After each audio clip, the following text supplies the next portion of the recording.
आए हम लोग 6 बजे। सुबह कितने बजे से खड़े? 6 बजे से हम लोग यात्रा पर हैं। 6 बजे से खड़े थे और अब भरी दोपहर में और जो है नहीं मिला है सर। हमें खाना नहीं चाहिए सर, हमें गाँव जाना है, हम अपने जमीन में मरना चाहते हैं। 4 दिन से हम लोग सुन रहे हैं सर, 4-5 दिन से, मतलब कोई हद तक नहीं दे रहा। हम कह रहे पैसे भी ले लो हमारे। 3 दिन से फिर यहाँ से लेकर बारात घर में छोड़ देता है और फिर बारात घर में से ही यहाँ लेकर छोड़ देता है पुलिस वाला। अच्छा, आपको भरोसा नहीं है कि जो कहा जा रहा है? नहीं, हमको भरोसा नहीं कि हम कब जाएंगे नहीं जाएंगे। इतना बार हो गया, अभी नहीं खैले पीले, हम कैसे विश्वास कर ले? विश्वास की तो कुछ है नहीं सर। हमने रिपोर्ट भी करा रखा मेडिकल, हमें जो कोरोना ने हमें रिपोर्ट में मिला है। सर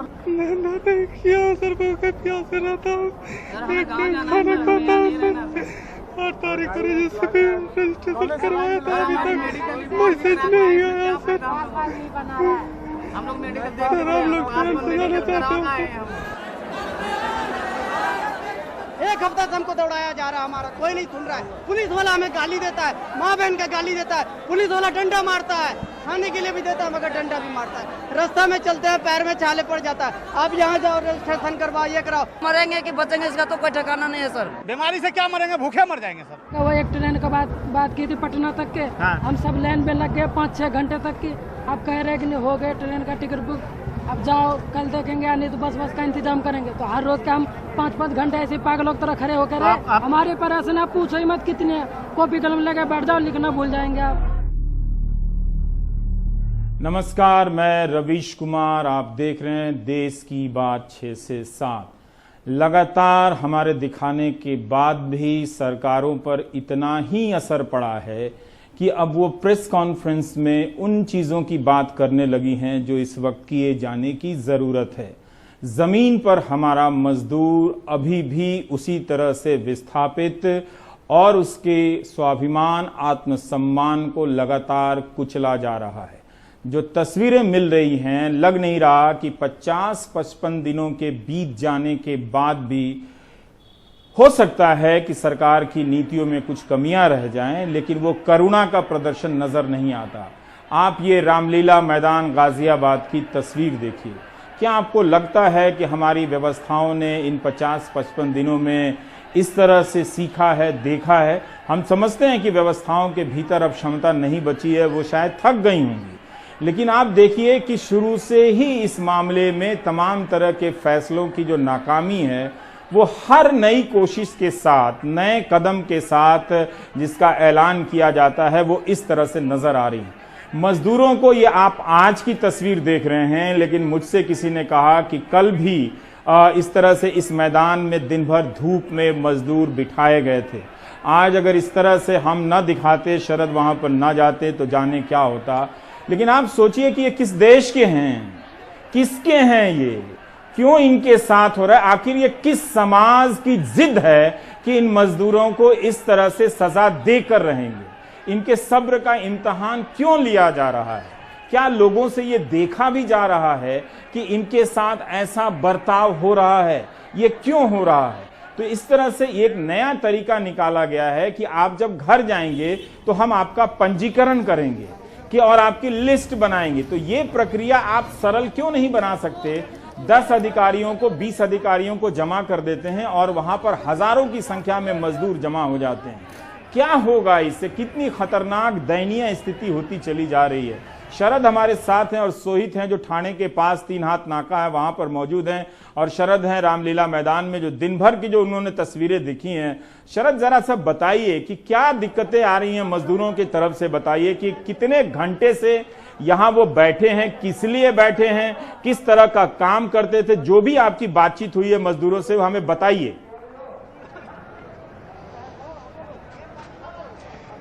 देखिए रवि जी, बात यह है कि सुबह में यहाँ पर सुबह से और दोपहर तक यहाँ पर लाइन लगी।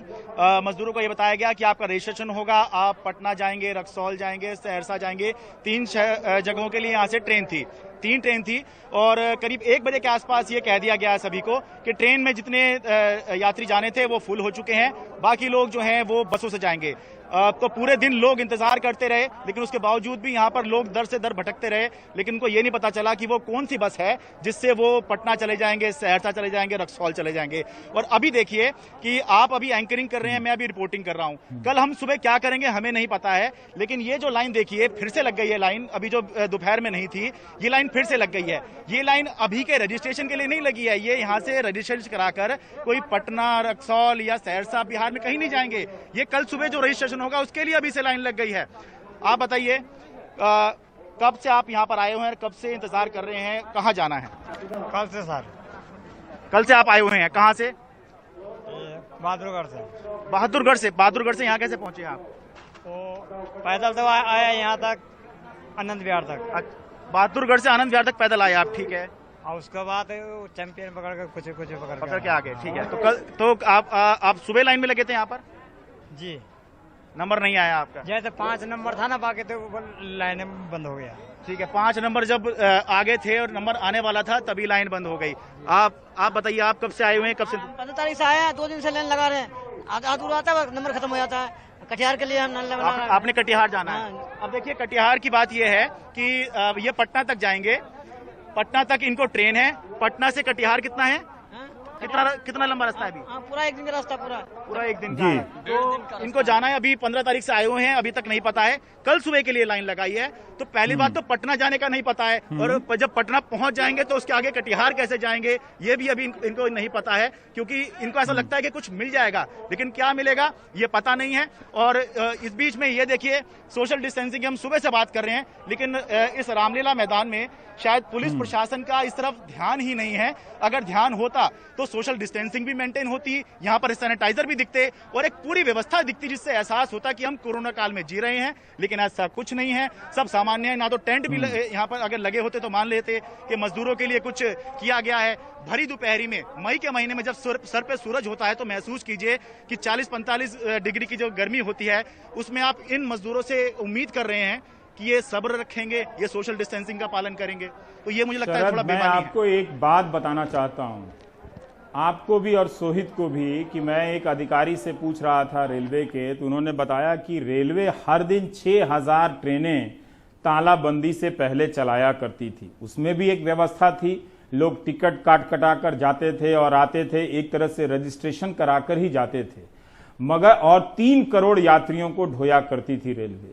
ये रेलवे जो रोज 3 करोड़ यात्रियों को ढो सकती है, 6000 ट्रेनें चला सकती है, वो 15-20 दिन में करीब अगर आप देखें तो, अगर मैं ठीक बोल रहा हूं, तो कोई 1000 के आसपास की रेल चलाकर अपनी वाहवाही लूट रही है कि 1200 ट्रेनें चला दी हैं और हमने 15-20 लाख लोगों को पहुंचा दिया। अब तक यही रेलवे अगर चाहती तो उसे 3 करोड़ मजदूर एक दिन में या 10 दिन के भीतर पहुंचाए जा सकते थे, प्रक्रियाओं को थोड़ा सा आप मान भी लें तो।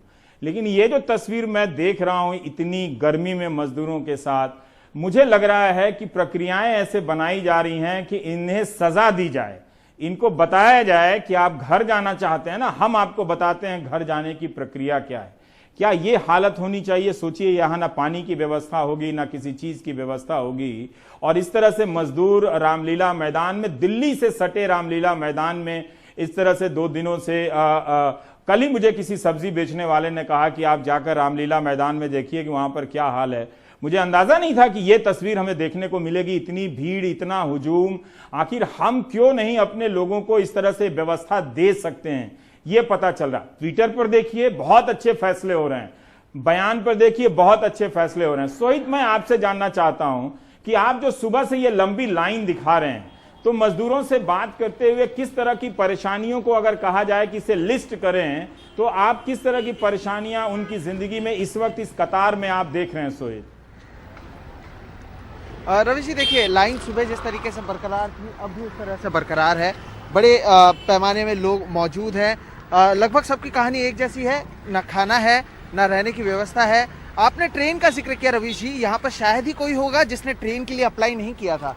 3 लॉकडाउन बीत गए, हर किसी ने अप्लाई किया था। जब कोई जवाब नहीं मिला तब उसके बाद ये जो लोग हैं वो अब यहाँ पर 12 से 14 घंटे कम से कम एक आदमी रह रहा है, और उसके बाद यहाँ पर जो है रजिस्ट्रेशन अब तक नहीं हो पा रहा है। 12 से 14 घंटे के बाद रजिस्ट्रेशन होगा, उसके बाद बसों से छोड़ा जाएगा। हम कुछ लोगों से बात करते हैं रवि जी, ताकि आपको भी समझ में और लोगों को भी समझ में आएगा कि आखिर कहानी क्या है। आप लोग कितने बजे सुबह आए यहाँ पे? 5 बजे 5 बजे आप आए, आप 7 बजे आए। अच्छा, तो लगभग 12 घंटे से ज्यादा का समय हो चुका है, तो धूप में आप लोग कहाँ पे बैठे हुए? यहीं पे हाँ, छाव या कोई दूसरी व्यवस्था? कुछ नहीं था। अच्छा, आप में से कितने लोगों ने ट्रेन के लिए अप्लाई किया हुआ? अभी नहीं किया, हमने भी किया, आप सबने किया? जितने आदमी सबने किया, 2 बार किया सर। तो क्या हुआ, क्या जवाब मिला? नहीं, कोई जवाब नहीं है। आएगा मतलब कभी आएगा, कुछ नहीं बता रहे। आएगा खाली बोल रहे आएगा। जी, आज मतलब 12 दिन हो गया, बोले आएगा आ जाएगा। 5 तारीख से कर रहा है। तो आप लोग 5 तारीख से कर रहे हो, आप कह रहे हो 12 दिन से आपने इंतजार किया, क्यों गाँव जाना चाहते हैं, यहाँ पर क्यों नहीं रुक रहे हैं? क्योंकि यहाँ सुविधा नहीं है, खाने की दिक्कत है, पैसा भी नहीं है, तो हम लोग क्या कर सकते हैं, गाँव जाना चाहते हैं, फिर यहाँ रहने से बंद हो गया, खाने पीने का तकलीफ हो गया है। जी, तकलीफ हो रहा है। आप लोग सुबह से रुके हैं, तो खाने पीने के लिए मैं देख रहा हूँ कुछ लोग दे रहे हैं, प्रशासन की ओर से क्या व्यवस्था है? प्रशासन की ओर से तो ये खाना जो आम आदमी आ रहे दे रहे बस वही है, बाकी कुछ नहीं। प्रशासन की तरफ से कुछ भी तो धूप में भी आप लोग इसी तरह से बैठे थे, 12 घंटा हो गया है, तो आप लोग ने पहले भी मेडिकल करवाया था? जी हाँ, सब लोग हम लोग करा के थक चुके हैं, क्या लेकिन करें। उसके बावजूद अभी रुकाया गया है यहाँ पे? जी, यहाँ पे रुके हम लोग। अच्छा, रवि जी देखिए, 12 घंटे से ज्यादा समय हो चुका है, धूप में रुके थे, कई लोग मदद कर रहे हैं, ऐसी बात नहीं है कि यहाँ पर कम से कम मुंबई और थाने में लोग मदद कर रहे हैं, लेकिन वहाँ पर दूसरी तरफ अगर मैं आपको दिखाने की कोशिश करूँ तो 2 ST बस लगे हुए हैं, लगातार बसेस आ रहे हैं। अब दिक्कत ये हो रही है कि हजारों की तादाद में लोग हैं, करीबन 1 से 1.5 किलोमीटर तक ये लाइन जाती है और वहाँ पर रजिस्टर करने के लिए केवल 2 लोग हैं। तो आप सोचिए कि अगर लोग 12-14 घंटे धूप में केवल बैठे हुए हैं कि रजिस्टर करने के लिए, अब थोड़े समय में ये बसें चलनी बंद हो जाएंगी, जैसे ही अंधेरा होगा इन लोगों को वापस रात यहीं गुजारनी पड़ेगी, सुबह जब ट्रेन वापस आएंगे तब तक कुछ लोग जो है आगे आ जाएंगे, कोई पीछे चला जाएगा, कोई इसी तरह से सड़क किनारे रुका रहेगा। तो ये माजरा अभी भी जमीनी स्तर पर बना हुआ है। लॉकडाउन को चौथी बार जब बढ़ा दिया गया है, हम सुबह भी देख रहे थे। जी, हम देख रहे थे कि सोहित, हम आपको बता दें कि ये आप जो तस्वीरें दिखा रहे हैं इस वक्त 3 हाथ नाका की, और सुबह जो आपने साकी नाका से जो तस्वीरें दिखाई हैं, वो ऐसा लग रहा है कि इन मजदूरों को तकलीफ का इंजेक्शन दिया जा रहा है कि तुम घर जाना चाहते हो, हम तुम्हें इंजेक्शन देते हैं। इस तरह से 12-12 घंटे अगर आप मजदूरों को धूप में खड़ा करते हैं, फिर भी अगर रेल मंत्री 15 लाख 12 लाख मजदूरों के पहुंचाने को अपनी कामयाबी मानते हैं इतनी तकलीफ के बाद, तो हम सबको कामयाबी के प्रति अपनी समझ बदल लेनी चाहिए। जो रेलवे मंत्री हो या ना हो, इसके बगैर दिन में 6000 ट्रेन चलाती हो और 3 करोड़ यात्रियों को ढोती हो, वो कई 2 हफ्ते से ज्यादा समय गुजर गए और 10, 12, 15 लाख यही ज्यादा संख्या है जो ट्वीट करके बताया जाता है, पर वो ये नहीं बताते कि इससे करोड़ों संख्या में कितने लाख लोगों ने पंजीकरण कराया है और उसमें से हम कितने मजदूरों को भेज रहे हैं। देखिए, सवाल आपको समझना पड़ेगा। मंत्री जी कहते हैं हमने 15 लाख मजदूरों को भेजा, लेकिन मंत्री जी क्या ट्वीट में आपको ये भी साथ उसी ट्वीट में बता रहे हैं कि 50 लाख मजदूरों ने पंजीकरण कराया तो हमने 10 लाख मजदूरों को भेजा, ताकि आपको पता चले कि मंत्री जी 40 लाख को नहीं भेज पाए। क्या ये आप सवाल पूछ रहे हैं कि जो रेलवे दिन में 3 करोड़ यात्रियों को ढो सकती है, वो अभी तक कई हफ्ते गुजर जाने के बाद, 10 से 15 दिन गुजर जाने के बाद, वो अभी तक 15 लाख या 12 लाख यात्रियों को ही क्यों ढो सकी है? क्या हमने व्यवस्थाओं को जानबूझकर या पता नहीं उन्होंने क्यों ऐसा किया? पर जो दिख रहा है वो इससे यही लग रहा है कि व्यवस्थाएं इतनी जटिल बनाई ही क्यों गई कि मजदूरों को 20-20 घंटे 12-12 घंटे धूप में लाइन में खड़ा रहना पड़े। ये पैदल चलने से भी ज्यादा बड़ी सजा है एक तरह से। तो इनकी दिक्कतों का कहीं अंत होता नहीं दिख रहा। हमारे सहयोगी मुकेश ने सुबह गाजीपुर बॉर्डर, जो दिल्ली गाजियाबाद के बीच का एक सीमा है, वहां मजदूर जब जमा हो गए तो मुकेश ने जाकर उन लोगों से बात की। हम वो भी दिखाना चाहते हैं आपको। दिल्ली और एनसीआर से लगातार मजदूरों का पलायन जारी है। इस वक्त मैं हूं दिल्ली के गाजीपुर इलाके में और यहां पर बड़ी संख्या में मजदूर पहुंच गए हैं। मैं आपको दिखाऊं कि किस तरह से बड़ी संख्या में मजदूर फ्लाईओवर के नीचे बैठे हुए हैं। यहाँ छाया है, तो छाया में ये मजदूर बैठे हुए हैं। अब इनको अपने अपने राज्यों में, अपने अपने घरों में जाना है, लेकिन ये यहाँ से कैसे जाएंगे ये इनको पता नहीं है। फिलहाल सरकार की तरफ से इनके लिए अभी कोई व्यवस्था नहीं है। सुबह यहाँ पर काफ़ी मजदूर आ गए थे। हम कुछ लोगों से बात करते हैं और पूछते हैं, आपका नाम क्या है? सोनू मंडल सर। कहाँ के रहने वाले हैं आप? सागवान, झारखंड। अच्छा, तो कहाँ काम दिल्ली में कर रहे थे? दिल्ली में मुबारकपुर कोटला सर। क्या काम करते थे? सरिया का सर। तो अब क्यों जा रहे हैं यहाँ से? सर यहाँ कोई साधन नहीं है, क्या करूँगा सर। जाना तो पड़ेगा। क्या दिक्कत हो रही है? दिक्कत खाना पीना कुछ नहीं है सर हमारा। अच्छा, दिक्कत हुआ बस अपना गांव चल रही है सर। अच्छा, तो वहाँ गांव में कुछ इंतजाम है? सर गांव में बहुत साधन है, अपना खेती बाड़ी है। अच्छा, वहाँ अपना कमाना खाना है। तो यहाँ काम बंद हो गया कि काम था? बंद हो गया सर। बंद हो गया काम? हाँ सर। अच्छा, तो कैसे जाएंगे यहाँ से? यहाँ से सर कोई साधन अपना करके जाऊंगे सर। अच्छा, आपका नाम क्या है? संजय पासवान। आप यही काम करते हैं? हाँ, यही काम करते हैं। तो आप क्यों जा रहे हैं? मेरे को यहाँ कोई साधन नहीं मिल रहा है इसीलिए जा रहा हूँ। अच्छा, मेरा पापा मम्मी बूढ़ा है, खेती गृहस्थी में काम करना है मेरे को, अच्छा, इसीलिए जा रहा हूँ। अच्छा, तो यहाँ काम बंद हो गया है? बिल्कुल बिल्कुल बंद हो गया। और क्या परेशानी हो रही थी यहाँ पर? यहाँ यही काम के लिए परेशानी हो रहा है, काम नहीं चल रहा है, खाएंगे क्या? अच्छा, यही सब है। तो कैसे जाएंगे यहाँ से? जैसे पैदल निकलेंगे तो जैसे निकलेंगे, जैसे जाना आ जाएगी। दिल्ली में तालाबंदी में काफ़ी ढील दी गई है। प्राइवेट और सरकारी दफ्तरों को खोला गया है। कई पाबंदियां पहले से बरकरार हैं। ई रिक्शा चल सकती है, एक यात्री चलेंगे, और जो कार है, कार में 2 लोग बैठ सकते हैं। यही नहीं, 50 लोगों के साथ शादी विवाह के मेहमानों के साथ ये अनुमति दी गई है। तो क्या दिल्ली को खोलने के बाद ये मजदूरों का जाना यहाँ से रुक जाएगा? इसका प्रमाण बहुत जल्दी पता चल जाएगा कि दिल्ली भर में ही मजदूर 30-30, 40-40 किलोमीटर पैदल चल के, 50-70 किलोमीटर पैदल चल के बहादुरगढ़ से रामलीला मैदान में आ रहे हैं। ट्रेन की यात्रा के बारे में हम यात्री के एक नज़र से आपको दिखाना चाहते हैं कि सिवान तक की ट्रेन यात्रा कैसी रही।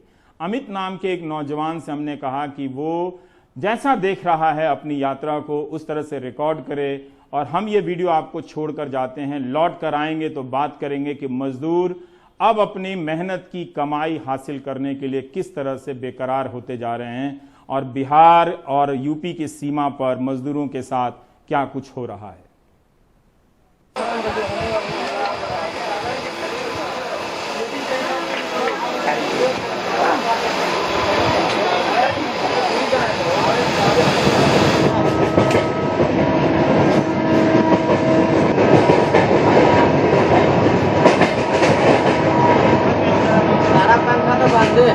हाँ, सारा पंखा बंद।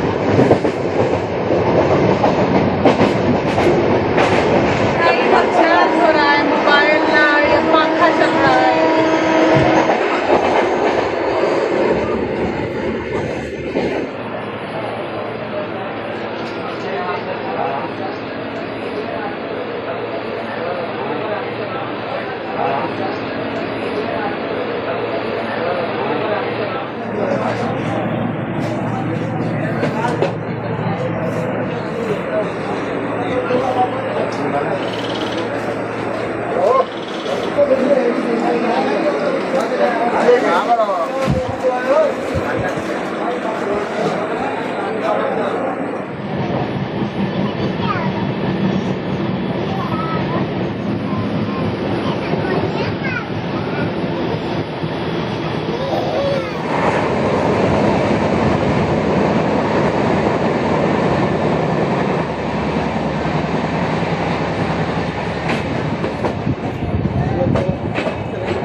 हम गौतम बुद्ध नगर से आए हैं, हमको सहरसा जिला जाना है।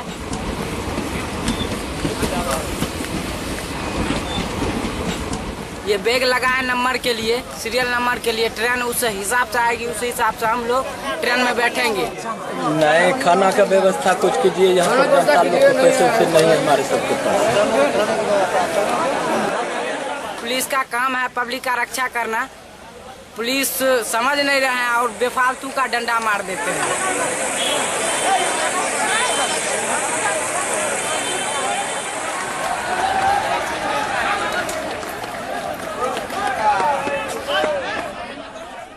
50 दिनों से हमारे मजदूरों ने जिस तरह से इन दुखों को सहने में आत्मनिर्भरता दिखाई है, उनके पास फेसबुक पर स्टेटस लिखने के लिए, रूपकों में, मेटाफर में लिखने के लिए अपनी इस व्यथा को वो भाषा भी नहीं है।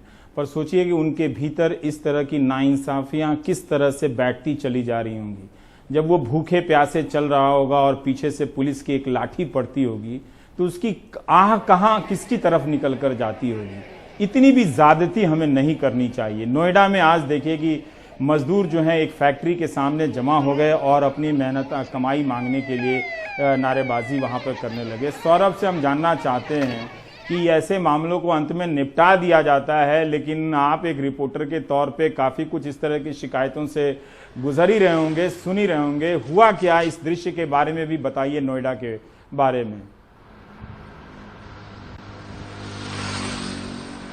जी रवीश, अभी हम उसी फैक्ट्री के पास हैं और इस वक्त मजदूर चले गए हैं लगभग 12 बजे के करीब। असल में इस कंपनी का नाम है ओरिएंट और ये यहाँ पर गारमेंट जो डिज़ाइनिंग है वो होती है और लगभग आज 250 से 300 यहाँ के कर्मचारी थे जो इकट्ठा हो गए और इनका ये आरोप था कि इस कंपनी ने उन्हें मार्च की तनख्वाह नहीं दी, अप्रैल की तनख्वाह नहीं दी और जो फरवरी का ओवर टाइम था वो भी नहीं दिया, जो इनका हक है वो भी नहीं दिया, जबकि मार्च में उन्होंने 20 से 21 दिन काम किया वो भी नहीं दिया। और जब इनको खबर लगी ये सुबह कि जो कंपनी के लोग हैं वो कुछ सामान निकाल कर जा रहे हैं और यहाँ ये भी पता चला इन लोगों को कि ये लोग यहाँ खाली करके चुपचाप कंपनी बंद करके जा रहे हैं, तो इनका गुस्सा फूट पड़ा।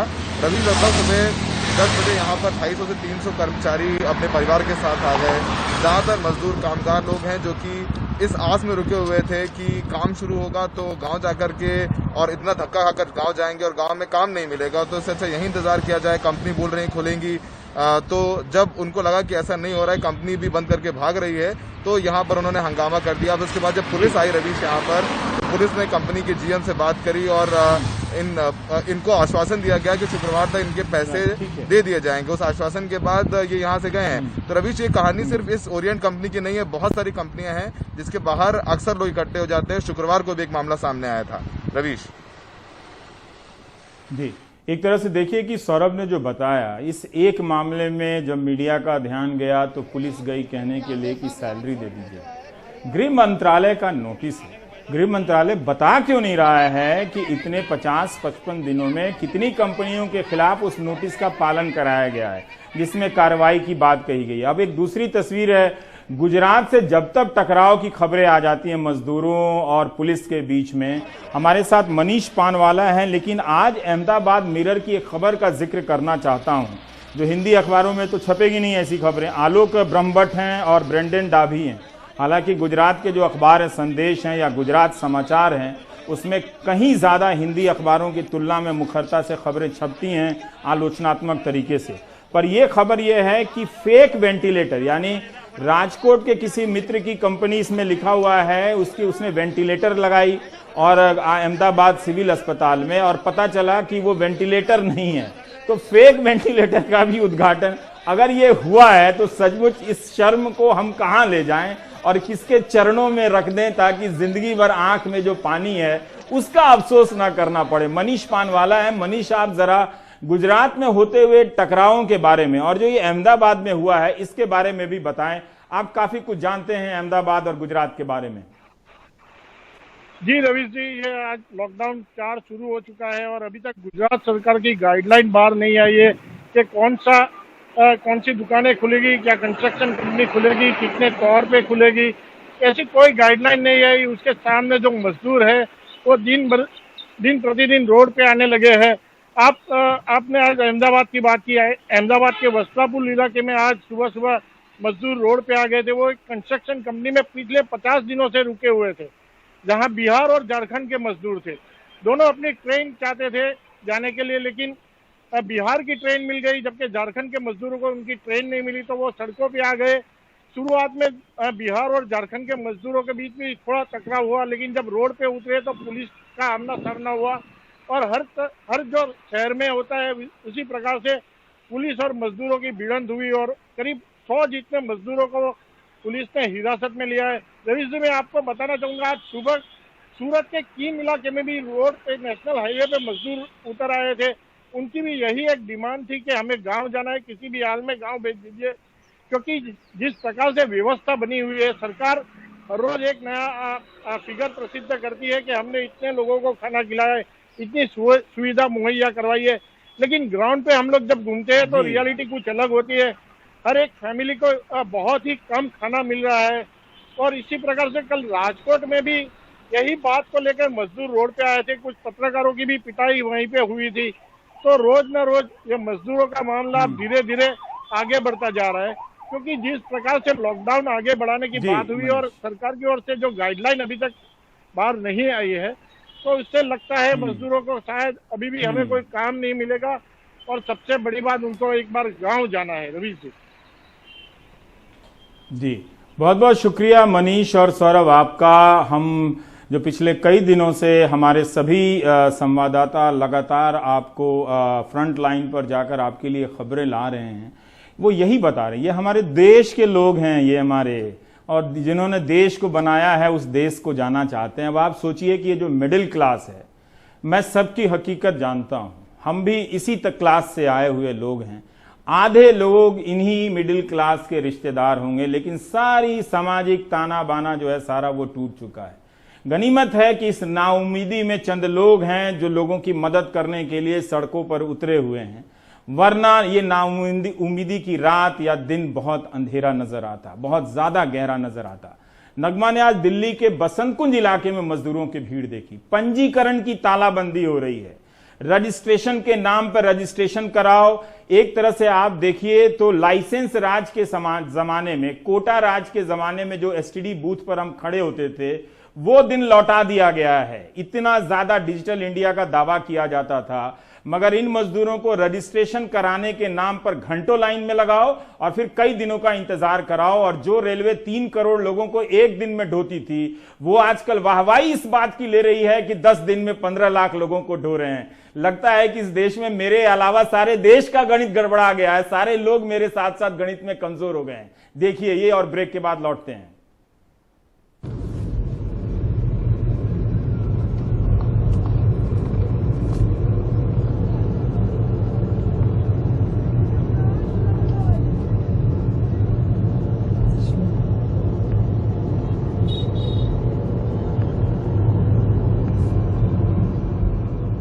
आपकी दिल्ली से बलिया की यात्रा 18/5/2020 को रखी गई है। आप अपने परिवार के साथ 18/8/2020 को सुबह 8 बजे सामान के साथ स्क्रीनिंग के लिए आए।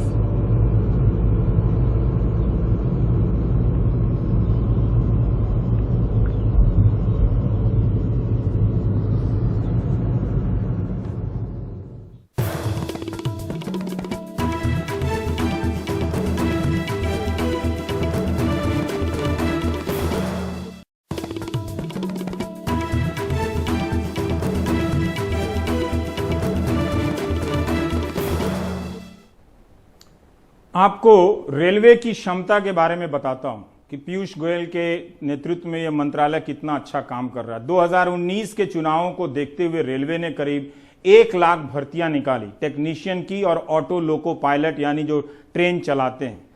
इम्तहान हो गया, रिजल्ट आ गया, सारी प्रक्रियाएं पूरी हो गई। मतलब कई महीनों, बल्कि कुछ मामलों में तो साल भर से ज्यादा की देरी हो चुकी है और ज्वाइनिंग नहीं हुई है। जो लड़के अपना नाम लिस्ट में देख चुके हैं, वो दिन भर सुबह उठते हैं और मुझे एसएमएस करते हैं कि मेरी नौकरी की आवाज कहीं उठा दीजिए। लेकिन नौकरी के मुद्दे को नौजवानों ने भी खत्म किया, और देखिए कि सरकारें भी किस तरह से ध्यान नहीं देती हैं। तो ये एक बात हुई। रवीश रंजन जो है इस वक्त बिहार यूपी के बॉर्डर पर है। रवीश, आप बताएं कि वहां आपने क्या सरकार को किस तरह से काम करते हुए देखा और मजदूरों को किस तरह से सरकार के सामने या उसके कारण लाचार होते हुए देख रहे हैं, परेशान होते हुए देख रहे हैं आप? जी देखिए रवीश जी, अगर हम उत्तर प्रदेश और बिहार के सरकार की बात करें तो आज हम जो है वो कैमूर और चंदौली के बॉर्डर पर थे। हमने देखा कि बिहार सरकार का एक तंबू कनात लगा हुआ था और तीखी धूप में जो लोग हैं वो उस तंबू कनात के नीचे भूखे प्यासे बैठे हुए थे और बस का और ट्रेन का इंतज़ार कर रहे थे। कल हमने देखा था कि वाराणसी में रात को जो है वो वहाँ पर रोक के बिहार और झारखंड के श्रमिकों को बस में लाया जा रहा था और चंदौली से तकरीबन 2 किलोमीटर दूर कैमूर के बॉर्डर पर उन्हें छोड़ दिया जाता था। सबसे ज़्यादा बुरी हालात में आज की तारीख में झारखंड के मजदूर दिखे, जो कि महाराष्ट्र से और उत्तर प्रदेश के विभिन्न जगहों से जो लौटे हैं, उनके लिए कोई भी ना तो बस की व्यवस्था की गई है और ना ही ट्रेन की व्यवस्था है। उनसे आज बिहार सरकार के कुछ लोग ये बोल रहे थे कि आप औरंगाबाद तक अपने साधन से किसी भी तरीके से जाइए, आपके लिए बस और ट्रेन की सुविधा नहीं है। अब उनके सामने 2 ही विकल्प बचते हैं, एक तो या तो वो पैदल जाएं फिर से, या फिर वो खतरनाक तरीके से ट्रकों के ऊपर यात्रा करें। और आज तमाम सारे झारखंड के गरीब मजदूरों, श्रमिकों को और बच्चियों को हमने देखा जिनके पैरों में चप्पलें नहीं थी और उनके जो चेहरे थे वो हताशा और निराशा थी। उसमें तमाम सारे जो परिवार हैं वो हैरान परेशान जो है वो चले आ रहे थे पैदल। और जब वो कैमूर बॉर्डर पर पहुंचे तब उन्हें ये बताया गया कि आपके लिए यहाँ पर बिहार सरकार या झारखंड सरकार ने कोई भी ना तो बस की व्यवस्था की है और ना ही ट्रेन की व्यवस्था की है। तो हम देख रहे हैं कि कल रात से जो है वो झारखंड के हज़ारों की तादाद में जो श्रमिक हैं वो रेलवे स्टेशन और बस स्टैंड पर बैठे हुए हैं। लेकिन बिहार सरकार का ये कहना है कि बिहार के श्रमिकों के लिए तो वो जो है वो व्यवस्था कर रहे हैं ट्रेन और बस की, लेकिन झारखंड के श्रमिकों के पास उनके लिए कोई व्यवस्था नहीं है कि उनको औरंगाबाद के आगे तक उनको छोड़कर छोड़ा जाए। तो अब हम देख रहे हैं कि बॉर्डर पर झारखंड के मजदूर काफी बड़ी तादाद में परेशान हैं। जब ये महामारी का प्रकोप शुरू हुआ तो कई लोगों ने मुझे राय दी कि मैं अल्बेर कामू, जो फ्रांसीसी लेखक थे अल्जीरिया, जो उस वक्त के में जब प्लेग की महामारी आई थी और उस पर उन्होंने प्लेग एक नॉवल लिखा था, उसे पढ़िए। उसमें यही है कि लोग आपस में लड़ते हैं, संदेह करते हैं, मगर इंसान विजय प्राप्त करता है। मगर यहाँ मैं देख रहा हूँ कि मजदूरों को लेकर हमारे राज्य बहुत छोटे दिल के हो गए हैं। अगर वो झारखंड का राज्य है तो बिहार इतना बड़ा दयावान राज्य, मतलब नीतीश कुमार को नींद भी आती होगी तो वो नींद सबको मिल जाए कि इस हालात में अगर उन्हें नींद आती होगी तो ईश्वर सारी नींद नीतीश कुमार वाली नींद हर मजदूर को दे दे, ताकि वो भी गहरी नींद में इतनी थकान के बाद सो ले कि सोचिए अगर वो झारखंड का मजदूर है तो छोड़ दो झारखंड वाले जाने। मतलब राज्य सरकारें आपस में इस तरह से लड़ रही हैं। अभी इंसानों के बीच ऐसी लड़ाई नहीं हुई है। संसाधनों को लेकर, खाने को लेकर ये कहा जा रहा था कि लोग टूट पड़ेंगे एक दूसरे पर, मगर यहां राज्य ही एक दूसरे की राजनीति में मजदूरों को फंसा रहे हैं। प्रियंका गांधी ने रविवार को कहा हम 1000 बसें भेज रहे हैं। रविवार का दिन तनातनी में गुजर गया। आज लेकिन यूपी सरकार ने कहा कि लाइए वो बसों की संख्या दीजिए, ड्राइवर के नाम दीजिए, हम वो स्वीकार करते हैं, अच्छी बात है। इसके साथ ही योगी आदित्यनाथ मुख्यमंत्री ने कहा कि यूपी में कोई भी पैदल नहीं चलेगा, 3 व्हीलर से नहीं चलेगा, ट्रक से नहीं चलेगा। पहले भी कई बार वो कह चुके हैं और वो ज्यादातर बाकी मुख्यमंत्रियों की तुलना में वो बसों का इंतजाम कर भी देते हैं, पर ये स्केल बड़ा था। अब उन्होंने 200 बसें देने का प्रावधान किया है कि हर डीएम के पास ये बसें होंगी और लोगों को पहुंचाया जाएगा। लेकिन दूसरी तरफ हम रामलीला मैदान गाजियाबाद में देखते हैं कि हजारों की संख्या में मजदूर हैं। बॉर्डर पर देख रहे हैं कि इस तरह से मजदूर पैदल चले जा रहे हैं। तो समझ में नहीं आता है कि जो बातें प्रेस कॉन्फ्रेंस में कही जा रही हैं, जो ट्विटर पे कही जा रही हैं, वो जमीन पर क्यों नहीं नजर आ रही हैं और क्यों एक सुपर पावर बनने की चाहत रखने वाला ये देश बनाने वालों को और देश जाने वाले लोगों को अच्छे से नहीं पहुंचा सका। ये नाकामी उसके लंबे समय तक उसके पांवों में चुभती रहेगी। याद रखिएगा, ये मजदूर ये डिजर्व नहीं करते थे। उनका इस तरह से अपमान नहीं किया जाना चाहिए था और ना ही अपमानित होते हुए किसी को देखना चाहिए था। ब्रेक के बाद जब हम लौटेंगे तो कुछ और बातें करेंगे।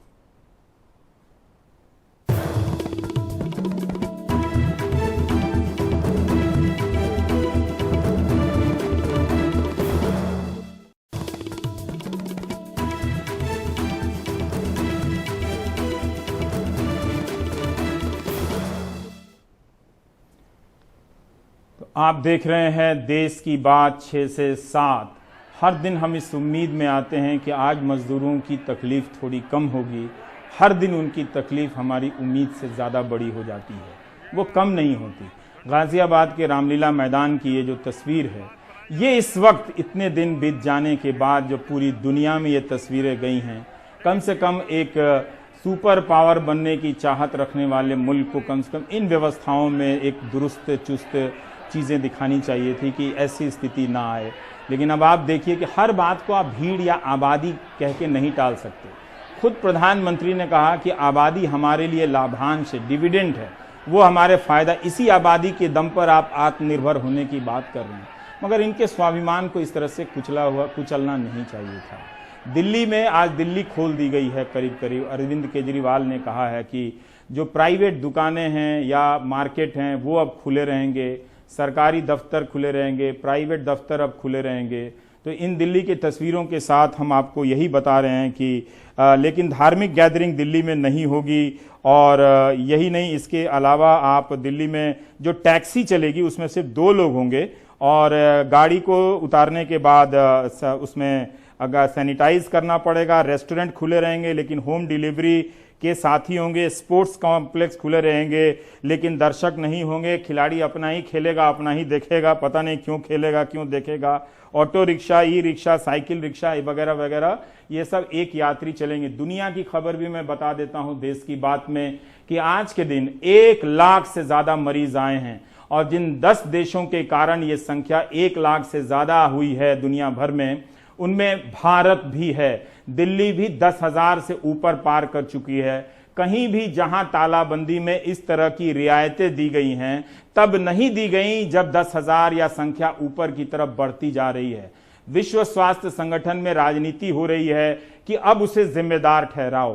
किसी ना किसी इन सरकारों को, चूंकि जिंदगियां तबाह हुई हैं, लोग मरे हैं सरकारों की नाकामी के कारण, इसलिए सरकारों को एक बलि का बकरा चाहिए। तो ये बलि का बकरा या तो चीन बन सकता है या WHO बन सकता है, जिसके हेल्थ असेंबली में नेशनल असेंबली हो रही है, जिसमें राजनीति हो रही है, पता चल जाएगा। मगर अफसोस की बात है कि हम चीन से आगे निकल गए हैं संक्रमण के मामले में। क्या हम तालाबंदी के जो मकसद थे उसे हासिल कर पाए हैं? गंभीरता से सोचने की जरूरत है। इस वक्त ये आश्वस्त करने की जरूरत है कि हमने टेस्ट के मामले में कितनी कामयाबी की, ना कि टेस्ट करने की नीतियों को बार बार बदल के उससे बचने का रास्ता निकालने की है। जिंदगी आपकी दांव पर है, समय से पहले बता देना मेरा काम है। आप देश की बात देख रहे हैं, देखते रहिए, वरना आपको पता ही नहीं चलेगा कि इस टेलीविजन के पर्दे के नीचे से आपका मुल्क कहां खिसक कर कहां चला गया। तो टीवी के जरिए उन मजदूरों के पांव के तलवे के छाले को देखते रहिएगा। मेरी ज़बान भी फिसल रही है कि और किस भाषा में, किस तलखी के साथ झकझोरा जाए इस समाज को, कि उसको जगा दिया जाए कि भाई देखिए आपके अपने ही लोगों के साथ ये सितम किया जा रहा है। आप पत्थर दिल लोगों वालों का भी मान गए, लेकिन मैं भी हार नहीं मानने वाला। उम्मीद है, कबीर कह गए हैं कि बस रस्सी रगड़ते रहना है, कभी ना कभी तो निशान होगी, कभी ना कभी तो आपका दिल पिघलेगा कि इन मजदूरों के साथ अच्छा नहीं हुआ है। बहाने मत बनाइए, इधर उधर मत देखिए, इनकी जिंदगी के साथ बिल्कुल अच्छा नहीं हुआ। देश की बात देखते रहिए 6 से 7। मिलता हूं कल, नमस्कार।